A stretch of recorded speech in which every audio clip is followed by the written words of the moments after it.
እሺ ስገባ ደውልልኝ። እወድሃለሁ። ከባሌ ራስ ውረጂ። እኔና ማንን ነው የምታወሪው? አዎ አንቺ ፈጣጣ ከሰው ባል ጋር በየመንገዱ መንዘላዘል አይደብርሽም? ቴዲ ሚስት አለችው? ቴዲ አለችው። ሊያውም እኔን የመሰለች ቆንጆ። ወይኔ ሰላም። እሺ ቆይ ማን ነው የሚታመነው በዚህ ዘመን? ማን ነው የሚታመነው? ማንም?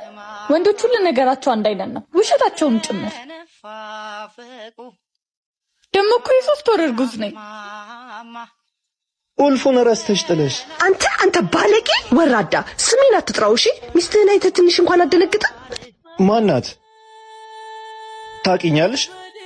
ኧረ ፈልጌ አጣኋት። ላገኛት እኮ አልቻልኩም። እንዲህ ያችሁት በጣም ይቅርታ እህቴ ነች። ትንሽ ስለሚያማት ነው።